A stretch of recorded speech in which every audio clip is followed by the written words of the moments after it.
Tim James here, your chemical-free health coach, founder of chemicalfreebody.com. I'm here today with Katie Cantrell. She is the founder and executive director of Factory Farming Awareness Coalition. I'm very excited to have her with me today.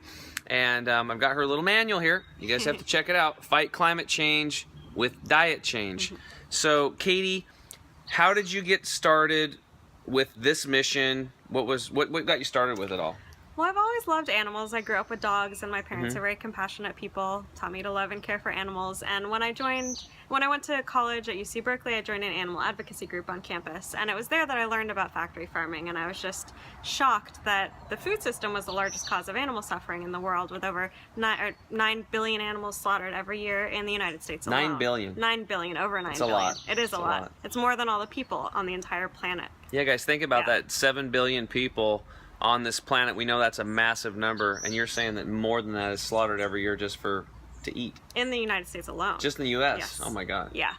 So that was shocking to me, and I knew that I wanted to focus on that issue. And then shortly after graduating, I read Eating Animals by Jonathan Safran Foer and was just blown away by the holistic approach that he takes. Because at this point, this was back in 2010, you know, if people were talking about factory farming at all, it was just as an animal issue. And no one was talking about the public health, the social justice, the environmental impacts, let alone tying it all together. Yeah. And so when I saw that whole package, I realized that, you know, when you talk about all the different angles, it's just so obvious that it's bad in every possible way. And even if people don't care about animals, they do likely still care about the environment or other people, or even just their own personal health or their kids. Yeah. So I looked around for organizations that were taking this more holistic approach and couldn't find any. So I used the information in that book to put together a PowerPoint presentation and started reaching out to people the most direct way I could think of, which was giving talks to, at that point, mostly college classes. But now we have dozens of presentations that we use for schools, community groups, businesses, to talk about all the different impacts of factory farming. That's awesome. Thank you. That's really good. So maybe what we can do for the viewers is kind of go through some of these points. I mean, I know there's, you know, like from water, deforestation, GMOs and pesticides. Where do you want to start? Sure. Well, Let's start with water. Water is a big one for me. And drinking purified water, as you guys know, is like, I think it's our birthright. And what's going on with factory farming animals in our water?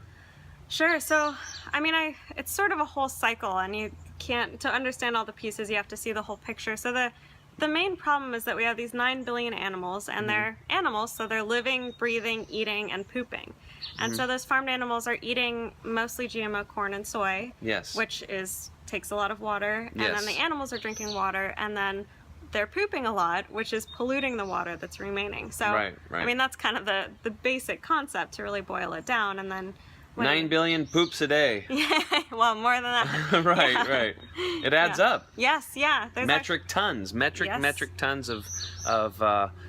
coli and salmonella. And the factory farming, guys, is it's not like it's out in the pasture and nature's recycling it. It's stagnant, and they're just standing in it, and it's gross, and then it ends up in our creeks and our rivers. But keep going. Talk about this cycle. Yes. So you have, I mean, it's all it's all part of this one big cycle. But talking about water in particular, there's a lot of water required to produce meat and dairy products. So one figure that's always staggering to people is that, you know, we think about ways to save water, we tend to think about our own direct water usage, the things we're always told to do, taking shorter showers, turning off the tap when you brush your teeth, watering your lawn less. But switching from a hamburger to a veggie burger just one single time, you save as much water as if you did not shower for one entire month.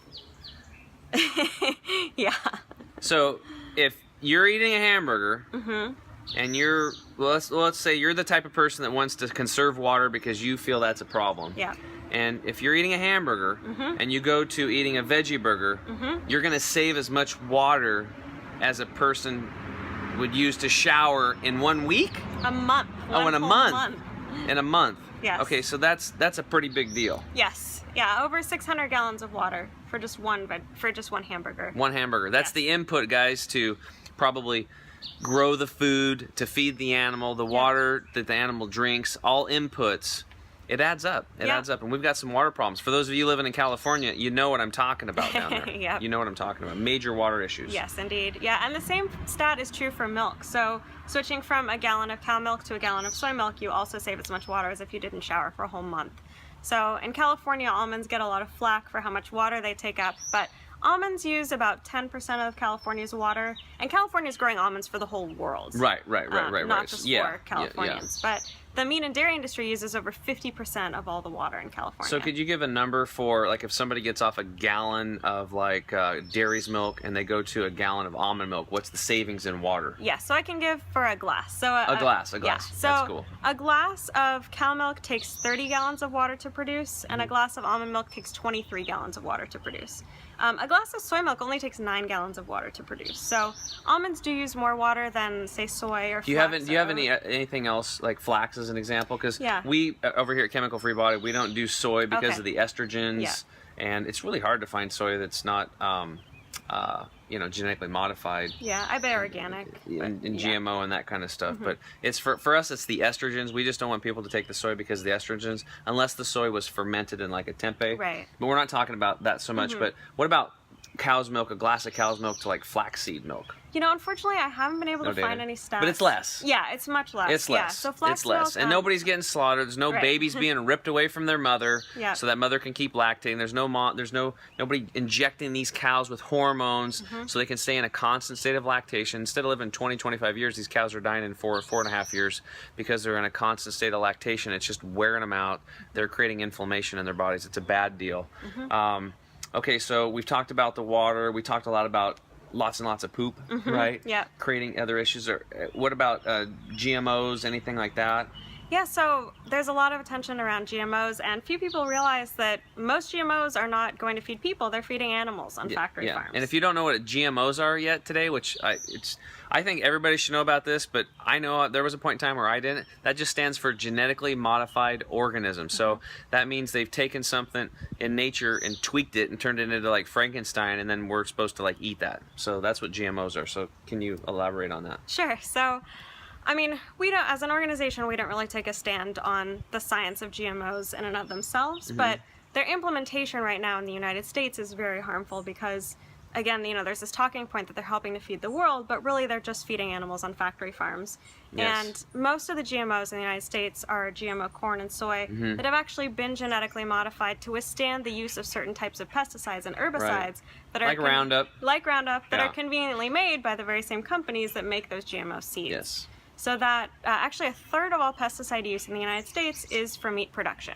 It's pesticides going onto that corn and soy fed to animals on factory farms. So you have this little known connection between the GMO seeds, the pesticides, and factory farms. It's the cycle where they all support each other.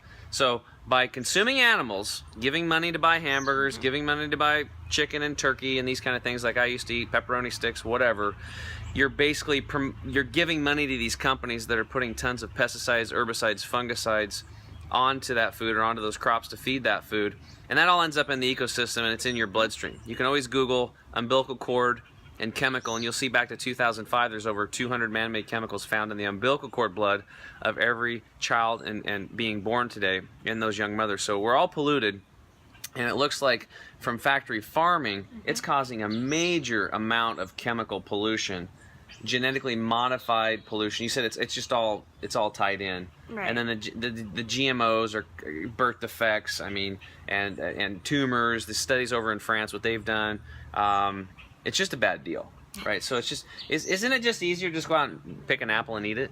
You know what I mean? It's just pick it, eat it, and you're done. You don't have to go through this whole crazy cycle. Yeah, that's the thing. I mean, just eating lower on the food chain. Yeah. If you think about it, it's always going to be more efficient and more effective to just grow plant and eat it directly rather than grow plant and then ship it to feed it to an animal and then ship that animal to a slaughterhouse and and for me, I used to hunt and fish a lot, and I used to kill everything, gut my own animals and stuff. So for you out there that grew up on a farm, we had Hereford cattle. Killing things, it's kind of barbaric, but you just do it because it's kind of how you grow up. And now that I've switched over to a plant-based lifestyle, I don't want to kill anything. I'm letting bugs out of my house. I don't want to, I feel bad. I don't like being around death and destruction anymore. And just to think about, like, 9 billion animals dying every single year, and and it's not in these factory farms. It's not a good deal. You guys watch some movies like Food Inc. My wife watched that, and she's like, "I'm done." It makes I used to kill everything, and I have a hard time watching some of that stuff. Where they pick them up by their feet and their ankles, and they pull them up, and you hear their bones crackling, and they're not dead yet, and they come up and slit their throat. Yep. It's pretty hardcore stuff. And most of you out there, if you visited these factory farms one time, you would never touch a stitch of meat again. Now, some of you still might do it, but probably a little crazy because, it's pretty gross. Those places are nasty. The people that are working there have high incidences. They're alcoholics, they're on medications, they're depressed, they got anxiety. It's just a bad deal all around. So if the people working there are all effed up, what do you think the meat is? It's messed up too. So any closing thoughts on this topic?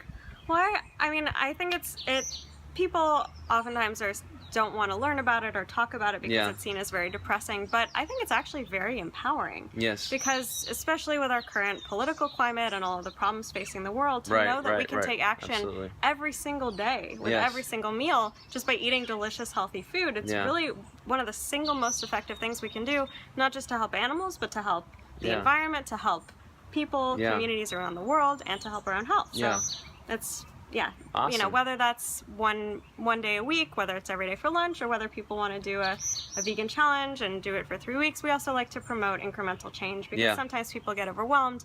They think, oh, I can't be perfectly vegetarian or vegan. I'm not even going to try. And they don't even know how in the beginning. I know I didn't. Exactly. It's definitely a process. What we always do is we just get people drinking purified water, chewing their food until liquefied. We get them to clean out their guts, stop putting liquids with their heavy meals, and they start feeling better. We get them on our product line, clean out their gut, get them on our greens. And then 2, 3, 4 months down the road, then we challenge you to do a 30-day plant-based challenge. That's it. And then you go back, and on the 31st day, we want you to eat a big pile of meat. We want you to have a bunch of ice cream and bonbons, do all that stuff, and have a big pile of pasta. And then call me the next day and tell me how you feel. You'll see. It won't be me telling you. You'll see how the mucus starts forming in your ears, and you get all plugged up. You won't believe how bad you feel once you get off that stuff and then you go back on it. It's unbelievable. And for those of you out there that are depressed, have depression, it's the #1 selling pharmaceutical drug today. Getting off of meat's going to lift you up.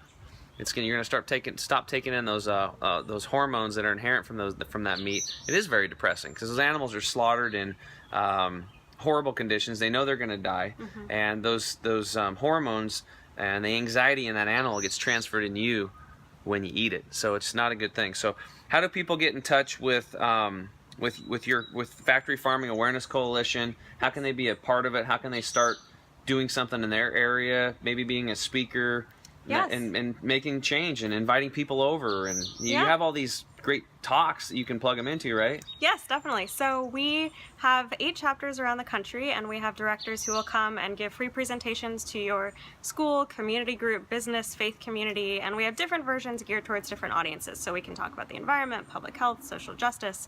And if you live in a place where we don't have a director, but you'd like to host a talk, we provide the slides and script for free for anyone who wants to use them. So you can check out our website at www.ffacoalition.org to see all of those resources. Get in touch with us and we'll send you the presentation slides and script. And we're also on Facebook, Twitter, and Instagram at FFA Coalition.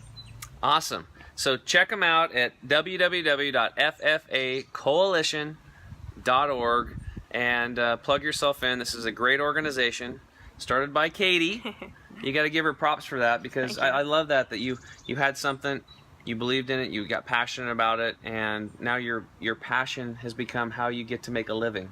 I feel very honored. It's really it's a blessing, isn't it? It's like you get to do this. Does this like work for you right now? No. No, it's fun. Yeah, it's fun. I'm loving talking about this. I get to learn stuff from people like her every day when I interview people. I learn stuff from my clients. Yeah.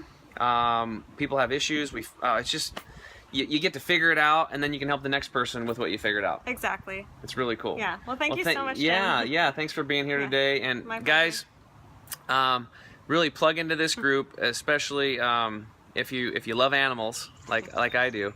And as always, you guys deserve to have amazing health.